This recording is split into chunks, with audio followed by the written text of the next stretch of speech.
할렐루야. 같이 한번 해볼까요? 영적 감각을 유지하는 성도. 예, 오늘은 이런 제목을 가지고 에스라 네 번째 시간을 갖도록 하겠습니다. 자, 오늘 에스라 4장 1절부터 24절까지 오늘 굉장히 긴 구절인데, 여러분 우리가 서두에서 말씀드렸듯이 성경 공부를 좀 하지 않으면 이렇게 성경의 앞뒤를 알지 못하면 이게 과연 어떤 맥락인지를 잘 모르고, 어떤 맥락인지 잘 모르다 보니까 귀에 걸면 귀걸이, 코에 걸면 코걸이, 그렇기 때문에 성경이 왜곡되는 겁니다. 이 세대가 성경을 가지고 많이 왜곡을 해서 자기들 믿고 싶은 대로 믿는 그러한 세대들이 돼버렸죠. 그거를 소위 말하면 뭐라고 합니까? 이단이라고 이야기를 하죠. 그래서 이 이단의 영이 판치다 보니까 사람들의 심령이 날로 쇠약해지기도 하고, 또 뭐 굳이 이단이 아니고서라도 하나님의 통치하심과 하나님의 가르치심과 예수 그리스도의 어떤 가르치심, 예수 그리스도의 삶의 윤리, 이렇게 양육이 되어지지 않고 오늘날 각박한 세상 속에서 내가 그냥 뭐 어떻게 해서든지 살아남으려고, 혹은 우리 아들, 딸들 살아남게 하려고 성공지상주의로 살다 보니까 부모들은 빼빠지게 일하고 아이들은 방치되고, 참 아이러니해요. 아이들에게 잘 해주기 위해서 부모들이 열심히 일을 하는데, 그러다 보니까 아이들이 방치되다 보니까 그들의 사상과 그들의 가치관이 엉망진창이 되고, 교회에서는 더 이상 그런 아이들을 찾아볼 수가 없고 케어가 안 되고, 혼란도 이런 혼란의 시대가 없습니다. 그러다 보니까 지금 난리치는 20대, 30대, 뭐 나아가 40대도 마찬가지겠고, 이 모든 사회적인 현상은 결국은 이 내적인 사람, 내면이 병들어서 생겨나는 현상입니다. 단순히 그냥 미친놈 하나가 칼부림하는 게 아니라, 여러분 보세요. 뉴스에서 보면 중학교 때까지는 수재였대잖아요. 근데 비뚤어진 교육관, 비뚤어진 성공관, 이런 것 때문에 자기 자신이 얼마나 귀하고 존귀한 사람인지 모르고, 그렇기 때문에 우리가 예배할 때 어떻게 합니까? 나의 정체성은 하나님께서 선택하신 특별한 사람입니다. 그리고 나를 위한 하나님의 크신 계획이 있습니다. 이것을 기억하고 살아간다면 어떻게 우리가 삐뚤어질 수가 있어요? 그러기에 우리 교회가 해야 될 일들은 정말로 다음 세대들을 잘 양육하고 바른 가치관 안에서 키워나가는 겁니다. 그것이 우리의 사명이고, 다음 세대가 정말로 지금 세대도 위태한데 다음 세대는 오죽하겠어요. 그 다음 세대를 지금 어떤 세상의 기조대로, 탕류대로 떠내려가게 하지 말고, 먼저 예배하는 우리 어른들의 가치관이 바른 가치관, 바른 성공관, 바른 재물관, 이런 것들을 가져서 우리 자녀들에게도 고스란히 신앙의 유산으로 물려주고, 나아가서 우리 교회 학교에 속한 아이들에게도 그대로 그 신앙의 유산들, 신앙의 가치관들을 심겨줄 수 있는 저와 여러분들, 우리 생명의 교회가 되시기를 먼저 주의 이름으로 간절히 축원합니다. 그런 의미에서 우리가 말씀 가운데 바로 서야 돼요. 말씀을 바로 알아야 돼요. 말씀을 우리 삶 가운데, 성경에서 일어난 일들이 우리의 삶 가운데에는 과연 어떠한 의미가 있는지에 대해서 바르게 알 필요가 있습니다. 오늘 그러한 역사적인 또 사명감을 가지고, 또 악하고 폐역한 시대를 살아가는 이때에 예배의 승리자가 되고, 예배가 그냥 매주 있는 것 같지만, 저는 참 일주일 동안 예배하면서 참 겁나는 상상을 한번 해봐요. 지금 뭐 완전 랜덤 아닙니까? 한치 앞을 알 수 없는 그러한 일들이 벌어지고 있는데, 정말 헷가닥한 사람이 아무 교회나 찾아와서 난리치면 정말 속수무책인 거잖아요. 그런 일들이 일어나지 말라는 보장이 어디 있습니까? 그러기에 어떻게 보면 지금 이 시간들은 항상 우리 가운데 늘 보장되어 있는 것 같지만, 모여서 예배하는 것, 매 주마다 우리 이 공동체가 함께 예배한다라고 하는 것, 이것을 날마다 소중한 시간으로 여기고, 예전에 제가 감신 다닐 때 선한 목자교회 유기서 목사님이 와가지고 신금을 울리는 한마디를 했어요. 나는 이 설교를 지구상에서 하는 마지막 설교로 여기고 하겠다. 그러니까 사람들이 숙연해지고 다 막 경청하잖아요. 오늘 이 현장이 지구상에서 드리는 마지막 예배라고 하는 그런 심정을 가지고 하나님 앞에 예배하는 우리가 되어주시기를 간절히 바랍니다. 4장 1절 보세요. 사로잡혔던 자들의 자손이 이스라엘의 하나님 여호와의 성전을 건축한다 함을 유다와 베냐민의 대적이 들었다. 이 대적은 누구를 의미합니까? 누구예요? 지난주에 얘기했던 이스라엘 백성들이 눈치 봤던 사람들 있죠? 그 당시에 거기에서 살았던 눈치 봤던 사람들, 그들이 듣고 스룹바벨과 족장들에게 나와서 뭐라고 얘기합니까? 우리도 너희와 함께 건축하게 하라. 그러니까 이 사람들이 숟가락을 얹고 싶었나 봐요. 이스라엘 백성들이 성전을 건축하는 데 있어서 그 사람들도 뭔가 영향력과 물리력을 행사하기 위해서 숟가락을 얹고 싶었나 봐요. 그래서 우리도 성전 공사에 참여하게 해달라, 지금 그런 의미예요. 우리도 너희같이 너희 하나님을 찾노라. 이제 표면적인 이유는 그거죠. 아수르 왕 에사라돈이 우리를 이리로 오게 한 날부터 우리가 하나님께 제사를 드리노라, 이렇게 얘기를 했어요. 그랬더니 스룹바벨과 예수아와 기타 이스라엘 족장들이 이르되 우리 하나님의 성전을 건축하는데 너희는 우리와 상관이 없는 사람들이다. 바사왕 고레스가 우리에게 명령하신 대로 우리가 이스라엘의 하나님 여호와를 위하여 단독으로 홀로 건축할 것이다 했더니, 이로부터 극당 백성들, 지금 이렇게 숟가락 얹고자 했던 사람들이 유다 백성의 손을 약하게 하여 그 건축을 방해하기 시작했습니다.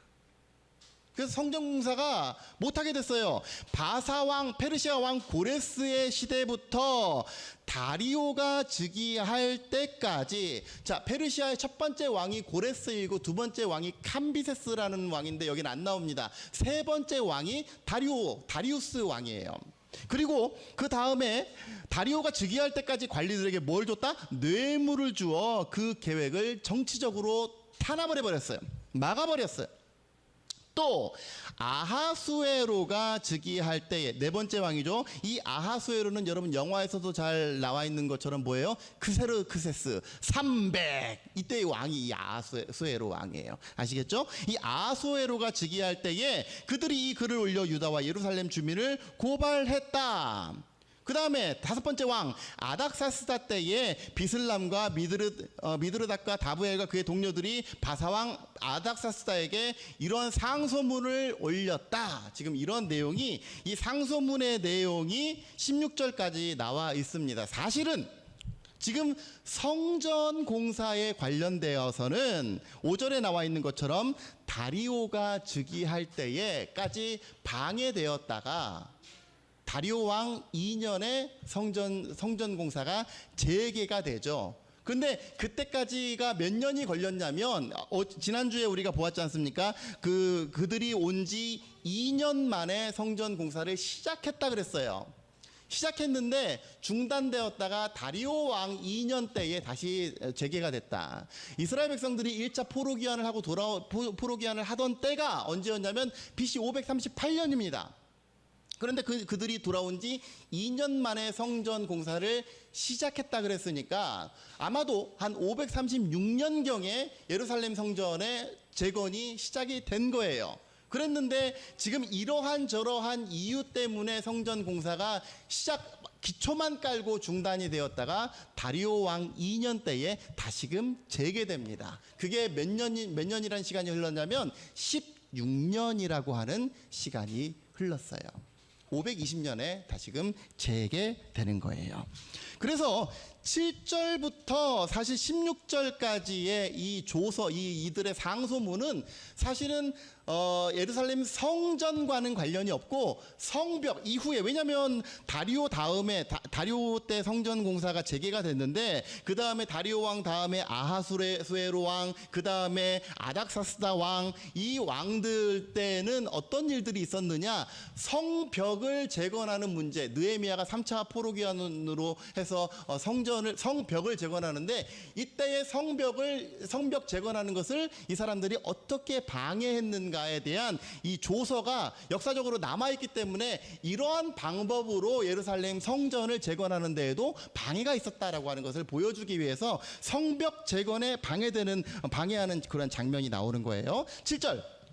아닥사스다 때 다섯 번째 왕이죠. 비슬람과 미드르닷과 다부엘과 그의 동료들이 페르시아 왕 아닥사스다에게 글을 올렸어요. 그 글은 아람 문자와 아람 방언으로 써서 진술을 했다.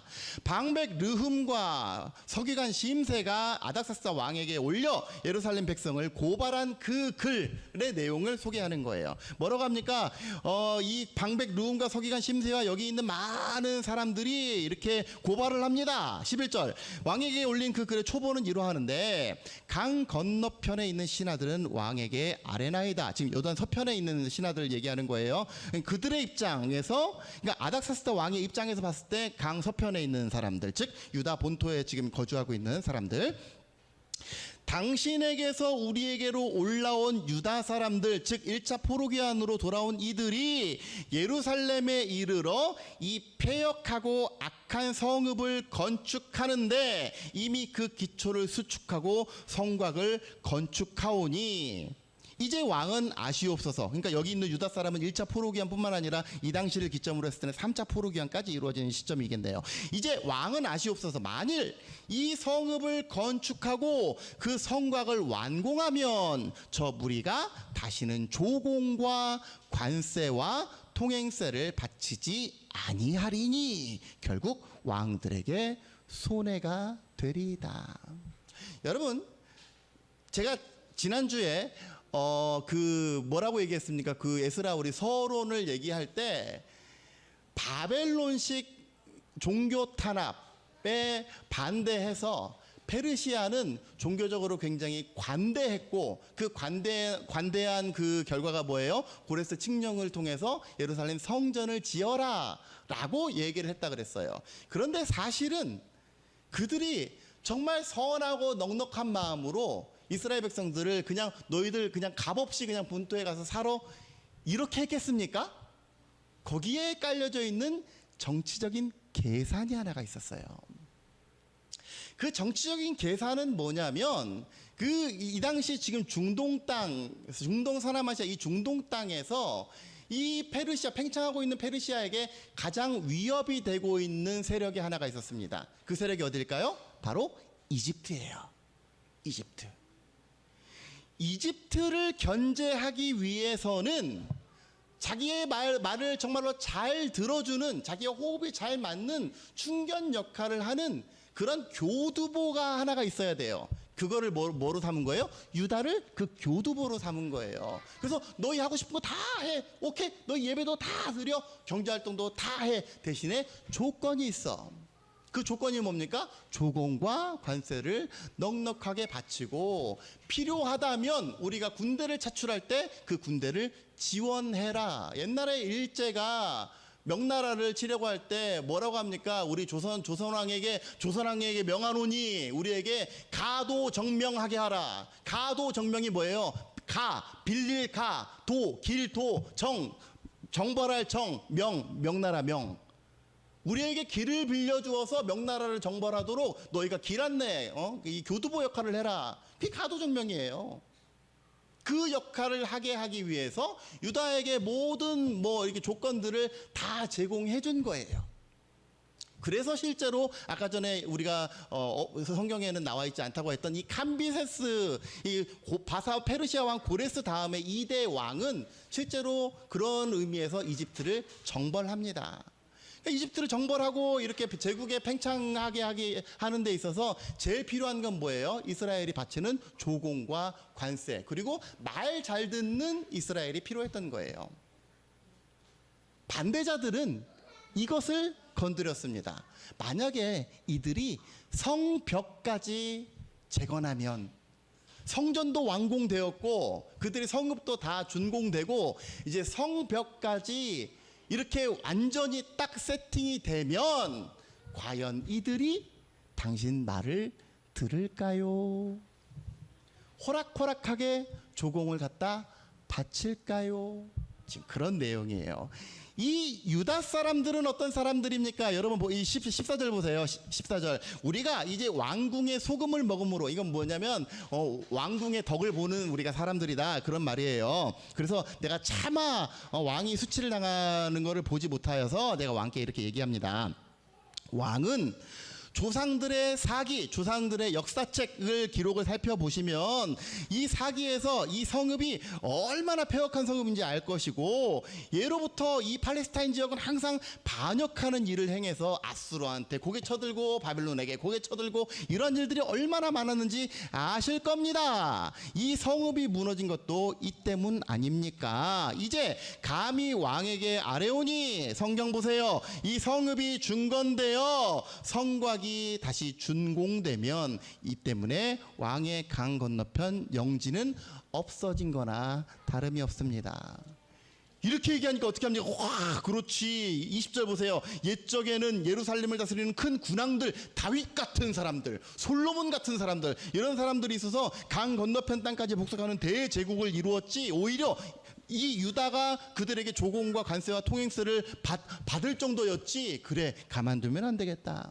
이래서 정치적으로나 물리적으로나 탄압하는 그러한 시기가 있었습니다. 그래서 이거는 성벽을 재건하는 일도 그랬고, 그 이전에 성전을 재건하는 문제들도 이러한 양상으로 진행되었다라고 이 에스라가 보도를 하고 있는 거예요. 그렇기 때문에 24절, 이에 예루살렘에서 하나님의 성전 공사가 다리오 왕 제2년까지 중단되었다.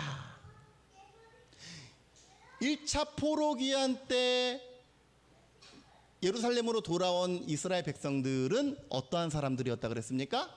마치 개척교회를 섬기는 심정으로 모든 불평과 또 지금 세팅되어져 있는 모든 바벨론에서의 모든 안정된 삶을 다 버리고 모든 것을 헌신하기 위해서 그 준비기간마저 알바 뛰어가면서 옥수수 팔아가면서 예루살렘 성전을 재건하고자, 기초를 쌓고자, 열심히 헌신하고자, 그런 마음을 가지고, 어떻게 보면 뜨거운 심장을 가지고, 뜨거운 헌신의 마음을 가지고 고국 땅에 돌아왔어요.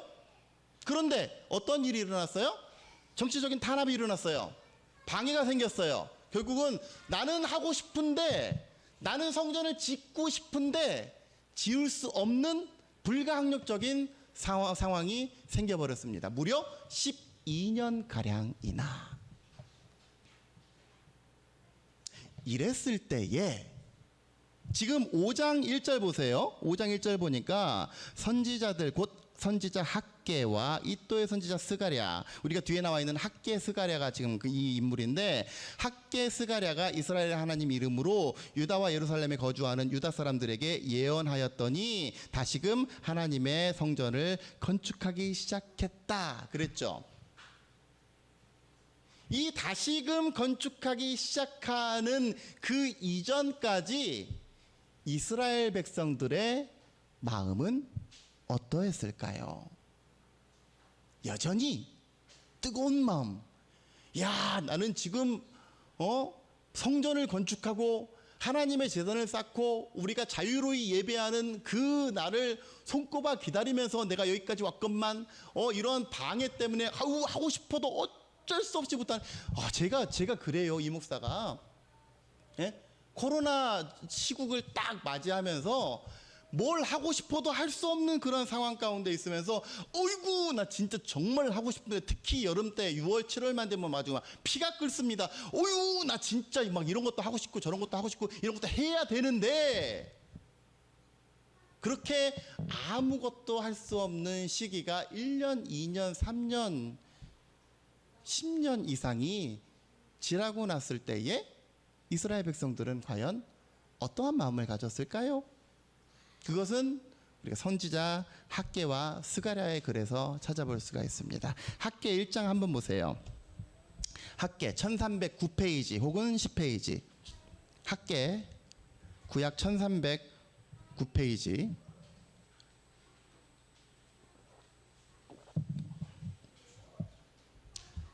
다리우스 왕 2년 때에 성전 재건이 시작됐다고 했는데, 과연 어떠한 의미에서 어떠한 계기로 다시 성전이 재건이 시작이 됐겠는가? 다리오 왕 제2년 여섯째 달 곧 그 달 초하루에 여호와의 말씀이 선지자 학개로 말미암아 스알디엘의 아들 유다 총독 스룹바벨과 대제사장 여호수아에게 임하였다. 뭐라고 합니까? 만군의 여호와가 이같이 말하여 이르노라. 이 백성이 말하기를 여호와의 전을 건축할 시기가 이르지 아니하였다. 여호와의 말씀이 선지자 학개에게 임하여 이르되 이 성전이 황폐하였거늘 너희가 이때에 판벽한 집에 거주하는 것이 옳으냐? 그러므로 이제 만군의 여호와가 이같이 말하노라. 너희는 너희의 행위를 살필지니라. 너희가 많이 뿌릴지라도 수확이 적으며 먹을지라도 배부르지 못하며 마실지라도 흡족하지 못하며 입어도 따뜻하지 못하며 일꾼이 삭슬 받아도 그것을 구멍 뚫어진 전대에 넣음이 됨이라. 무슨 말이에요?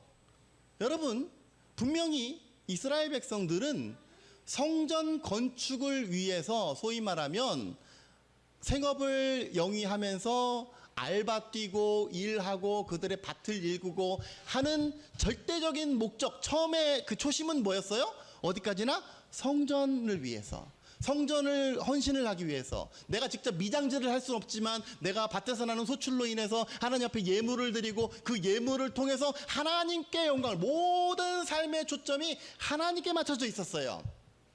그런데 선지자 학개가 하나님께서 말씀하신 바, 학개를 통해서 말씀하신 그 말씀의 내용은 뭡니까? 4절, 이 성전이 황폐되었거늘 너희가 이때에 판벽한 집에 거주하는 것. 판벽한 집은 뭐예요? 벽이 판으로 둘러싸여, 그러니까 온전히 집 모양이 으리으리하게 이렇게 잘 꾸며져 있는 집에 있는 게 옳으냐? 예전에 뭐 북한 뭐 거기서 그랬다대요. 냉면이 목구멍에 넘어갑니까? 그 얘기했다 그랬죠? 그런 의미인 거예요. 하나님의 성전은 아직 벽도 세워져 있지 않는데 너희 집에 벽 온전히 갖춰져 있는데 살면 잠은 제대로 오냐? 그런 뉘앙스예요. 여러분, 집을 짓는 게 나쁩니까? 내 삶을 영위하는 게 나쁩니까? 아니요, 절대 그러지 않아요. 이 목사도 그런데 뭐 이 목사가 교회에서 사례비 왜 받아요? 내 삶을 영위하려고 받는 거 아니요? 예? 어디 가서 뭐 사례비 같은 거 왜 받아요? 나도 사람이고 먹고 살아야 되니까. 그걸 가지고 뭐라고 하는 게 아니에요. 이스라엘 백성들이 처음에 와가지고 자기의 밭을 일구고 뭐 이렇게 했을 때 전적으로 거기 있는 100%를 다 하나님께 드렸을까요? 아니죠. 먹고 사는 것도 남겨뒀지. 근데 문제는 뭐냐면 그 칼날이 무뎌지고 나니까 어쩔 수 없네. 아이고, 나는 헌신하고 싶은데 구조가 이러니까 어쩔 수 없네. 나는 예배에 막 올인하고 싶은데 지금 할 수 있는 구조가 아니라서 어쩔 수 없네 하다 보니까 점점 하나님의 영역을 잊어버린 거예요. 뭐만 남았어요? 내 삶에 이것만 남은 거예요. 벽 세우고 지붕 세우고 우리 자녀들 학원 보내고 여행 가고 놀고. 왜? 뭐 헌금 해봤자 뭐예요? 지금 쓸 수도 없는데. 예? 벽돌 하라고 돈 내봤자 뭐예요? 지금 세울 수 있는 것도 아닌데. 그러다 보니까 그 마음이 처음에 나는 부름받아 나서니 몸 어디든지 가오리다. 내가 하나님 앞에 온전히 헌신하겠습니다 라고 하는 마음이 12년 만에 무너져 버린 거예요. 그래서 이들은 아마도 정치적인 이유 때문에 성전 공사가 중단된 것은 사실이지만 다시금 재개하는 것이 어려웠던 이유는 그들의 마음이 이미 흩어져 버렸기 때문에 그렇습니다. 제가요, 코로나를 지내오면서 참 그래요. 뭐 여러분들 여러 번 말씀드린 적이 있지만 처음에 우리 오후 예배, 교회 학교 예배를 없앨 수밖에 없었던 그때에는 11시 예배 끝나고 12시 하고 나서 밥도 안 먹고 집에 갔는데 12시 20분인가 12시 30분인가 그래요. 이야, 뭐 무슨 학교에서 조퇴하고 온 그런 마음인 거예요. 되게 뭐가 찜찜하네. 뭘 해야 되는데 지금쯤. 예? 애들도 뭐 해야 되고 할 일을 안 하고 온 것 같아서 너무 찜찜한 거예요. 그때 딱 제가 집에 가가지고 옷 갈아입고 반바지 차림에 TV 리모컨을 잡고 있는 제가 너무나 어색한 거예요. 야, 이거 이래도 되나? 그게 딱 2주 갔어요. 2주. 3주 뒤에는 아싸, 오늘 예배 끝나고 놀러 가고 말이죠. 오늘 점심 뭐 먹을까요? 막 이러고. 너무 좋은 거야. 너무 좋은 거야. 예? 처음에는 아이고 우리 교회학교 애들 아이고 그게 딱 2주 가더라고요. 3주째 되니까 아유 너무 편해. 교회학교 안 하니까 너무 편해. 예? 너무 좋지. 왜 누가 하라고 시키는 것도 아니고 지금 뭐 내가 안 하고 싶어서 안 하는 게 아니잖아요. 지금 코로나 때문에 안 하고 다 안 모이는 분위기고 부모들이 안 보내고. 예? 제가 요즘에 다시 그때 모였던 멤버들한테 뭐 이렇게 카톡하고 제가 그렇습니다. 그때 했던 그 서원이 도원이 도양이 막 얘네들한테 카톡하는 막 다음 날 답장 와요. 그래도 오는 거라도 다행이지. 교회 한번 와라.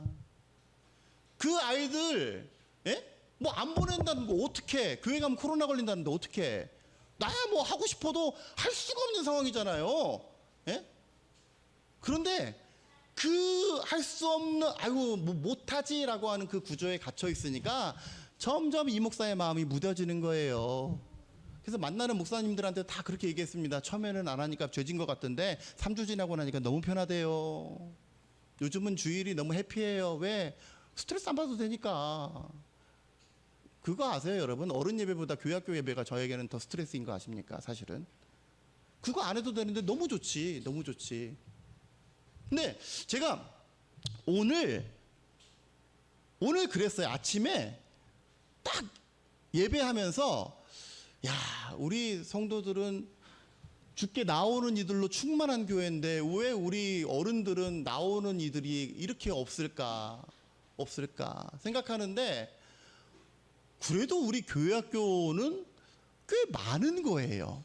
그거를 제가 언제 새삼 실감했냐면 제가 주중에 케냐 선교사님 저랑 호영호제하는 케냐 선교사를 만났습니다. 만나가지고 이런저런 얘기 4년 만에 만나가지고 이야기를 하는데 뭐 이렇게 근황 얘기하다가 그래도 우리는 어른들은 뭐 항상 이때까지 동일했고 애들은 교회학교가 없었다가 올해부터 다시 재건하기 시작해서 이제 겨우 뭐 한 6명, 7명 정도 우리 선이사니까지 하면 좀 더 많죠. 그죠? 한 9, 뭐 몇 명이요 벌써? 꽤 되잖아요. 한 7, 8명 돼. 이렇게 얘기했더니 오, 많네? 그러는 거 많네.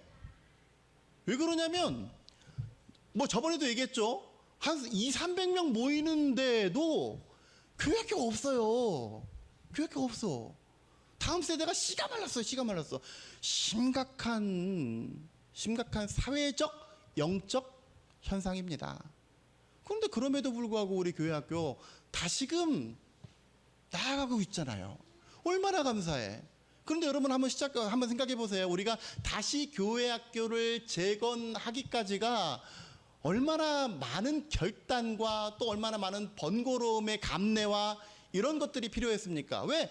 저부터도 이 목사부터도 안 하던 거 다시 꾸역꾸역 하기 시작하려니까 너무 힘들어. 전도 나가서 애들한테 할 말도 없고 옛날에는 떡볶이 줄게 오라 그러면 왔는데 떡볶이 줄게 와라 그러면 요즘 누가 먹을 거 받지 말라 그래요. 뭐 사탕 하나 주고 오라 그러면 이거 마약 사탕 아니에요? 막 이런 식이고 다 막혔어. 하기도 싫어요. 전도하기도 싫어. 그런 상황에서도 꾸역꾸역 하는 거예요. 왜? 그렇게 하지 않으면 과거의 것을 완전히 다시 예전에 했던 그 감을 되찾지 않으면 무언가를 다시 일으키고 재건하고 한다는 게 사실은 쉬운 일이 아닙니다. 여러분 우리 코로나 이전에 한번 보세요. 우리 뭐 식사 모임 같은 거 어땠습니까? 의뢰 당연히 예배 끝나면 식사하고 식사 끝나면 당연히 교회 이게 당연히가 되었는데 코로나 이후로는 이게 당연히가 되지가 않아요. 왜? 이미 그 감을 다 잃어버렸기 때문에 그래요. 여러분 다시 한번 강조하지만 우리 교회에 있어서 특별히 다음 세대를 다시 세우는 일은 그냥 단순히 우리 교회가 뭐 3050에서 사람들 숫자들 많아지고 이제는 이 차원은 아닌 것 같아요. 예? 지금 세대들, 우리 하율이, 은율이 세대도 그렇고 다음에 우리 선이, 산이, 승우, 시환이, 이 세대가 정말 깝깝스럽습니다. 그 세대를 키우는 학부모들의 사고방식도 깝깝스러워요. 그러다 보니까 모든 교권도 다 무너지고 말도 안 되는 것 가지고 막 하고 하니까 뭐 권리가 제대로 씁니까? 모든 근데 그게 어떤 질서의 탓만 할 수는 없는 거예요. 가장 중요한 건 사람들의 내적 사고방식의 문제, 사람들의 영적 건강함의 문제, 이것이 다 무너져 버렸어요. 그러기에 우리 아이들 정말로 이후에 행복하게 살게 하기 위해서는 그들에게 단어 하나 더 외워라, 학원 하나 더 가라, 이것보다도 사람답게 살 수 있도록 그렇게 훈육하고 교육하고, 그리고 부모들 제발 일한다고 애들 팽개쳐 놀지 마시고 관심 갖고 그들의 영성을 만져주고 인성을 케어해 줄 수 있는 우리 부모들, 어른들이 그래야 다음 세대가 서는 거예요. 뭔가를 새롭게 세운다라고 하는 것은 힘든 겁니다. 근데 반대로 쉬워요. 뭘 생각하면 돼요? 옛적에 나는 어떠한 마음이었는가? 나의 초심은, 나의 신앙의 초심은 과연 무엇이었는가를 생각해보고 다시금 야곱이 그 초심을 회복하기 위해서 베델로 돌아갔던 것처럼 우리들의 삶도 과거 예전에 내가 정말로 하나님 앞에 은혜 받고 하나님 앞에 충성되이 일하고자 헌신하고자 노력하고 애썼던 그때 그 시절로 기도 가운데 돌아가기를 원한다면 조금은 힘들지라도, 조금은 버거울지라도 우리의 삶 가운데 주어주신 하나님의 그 중차대한 일들을 온전히 기쁜 마음으로 감당하게 될 줄로 믿습니다. 바라기는 우리 생명의 교회가 그렇게 생명을 살리는 일들에 앞장서는 교회. 정말 예전에는 뜨거웠는데 우리 교회 처음 왔을 때만 해도 정말 막 이것도 하고 저것도 하고 정말로 뜨거운 마음이 있었고, 우리 교회 새로 합류할 때만 해도, 또 우리 교회를 헌신하고 섬길 때만 해도 그때 정말 나의 초심이 있었는데 어느덧 어떤 물리적인 환경 때문에, 어떤 제약 때문에, 상황 때문에 그 칼이 무뎌져 버렸다면 다시금 하나님 앞에서 우리들의 영적인 감각을 회복하고 유지해 나가는 저와 여러분들이 되어주시기를 간절히 바랍니다. 오늘 금주의 한 구절 한번 읽어보세요. 금주의 한 구절, 고린도전서 15장 58절, 제가 참 좋아하는 말씀인데 금주의 한 구절 다 같이 읽어보겠습니다. 시작. 그러므로 내 사랑하는 형제들아, 견실하며 흔들리지 말고 항상 주의 일에 더욱 힘쓰는 자들이 되라. 이는 너희 수고가 주 안에서 헛되지 않은 줄 알미니라. 지금 당장 내가 뭘 할 수 없을지라도 여전히 하나님 앞에서 기도하면서 그 때를 기다리고, 하나님 앞에서 반드시 그 타이밍을 기다리는, 주중에 채널을 이렇게 돌려보는데 유퀴즈라고 하는 프로그램에 임지연 씨, 그 더글로리의 여주인공이었죠. 임지연 씨가 그런 얘기를 합니다. 자기는 연기력 논란도 있었고 여러 가지 작품에서 굉장히 재미를 못 봤는데 그럼에도 불구하고 내 때가 한 번은 올 것 같더래요. 때가 한 번 올 것 같아서 항상 준비하고 있었대요. 항상 그때 마지막 찬스를 한번 꽉 잡아야지, 그런 마음이 있었대요. 그러니까 찬스를 잡잖아요. 내 때가 안 온다고 무뎌져 있고 아무 준비 없이 그냥 초심을 다 잃어버리는 그런 무기력한 성도가 되지 마시고, 하나님께서 나를 부르셨던 그 은혜, 하나님 앞에 헌신을 계획하고 다짐했던 그때의 그 감각들, 그 영적인 그런 일들을 여러분들 아름답게 기도와 말씀 가운데 깨어 기도로 준비하며 나가는 우리 모두가 되어주시기를 주의 이름으로 간절히 축원합니다.